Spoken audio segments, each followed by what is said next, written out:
Hi guys, kumusta na kayo ulit dyan?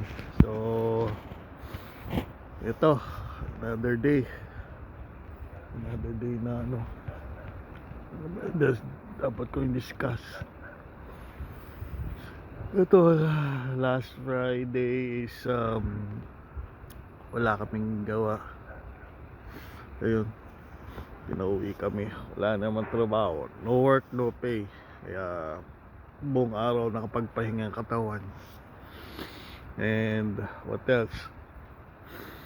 Pumunta ako grocery, Sklep. Sklep kasi ang pagtawag dito sa grocery, Sklep. Sa Polish, Sklep. So, punta ako sa grocery. Ngayon,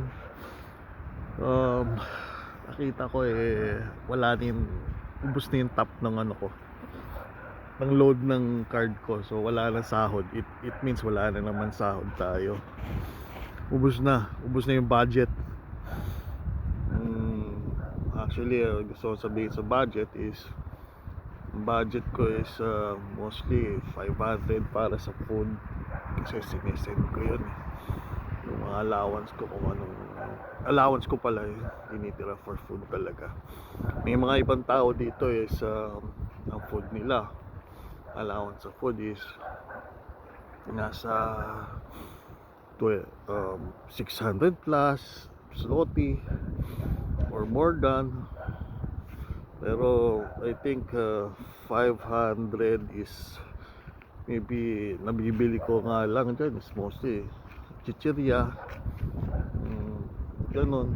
Siyempre hindi mo maano kasi sa lugar ko kasi is pagkatapos ng trabaho wala kang mapupunta kundi puro ganyan sa likod.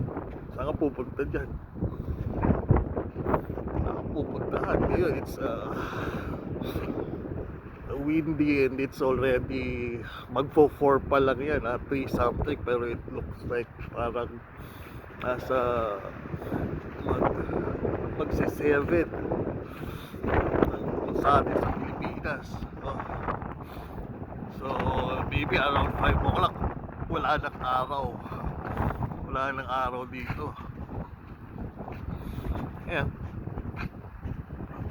kasi magsusnow na raw kasi. So hindi ko pa na-experience the snow. And I hope na makapag-recover yung katawan ko.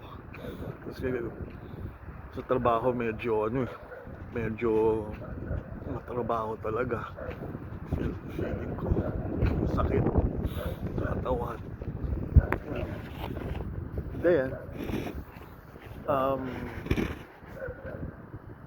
what else? Sasabihin ko, budget ko is around 500. So kung wala kang work, mas mababa ang sahod mo. Pupunta ako sa Sklep. Pangungutang. I still have maybe 4 days, maybe 4 days more bago magsahuran. So mga tao dyan na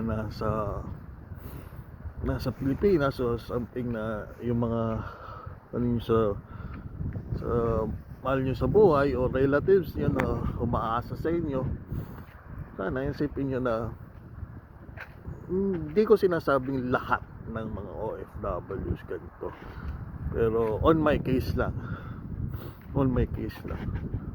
at wag nyo iisipin na yung mga tao nasa ibang bansa tapos sasabihin nyo kulang sa discount. Hindi, iba-iba tayo mga tao iba-iba tayo. So may mga chances na maganda o abilidad nila ganun.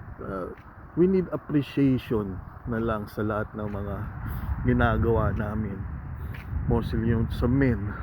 We need appreciation, respects. Yun ang kailangan namin Hindi lang puro ganun lang.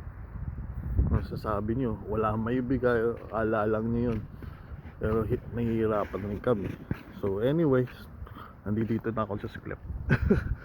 So mamaya muna titignan ko kung makakautang ako. Salamat.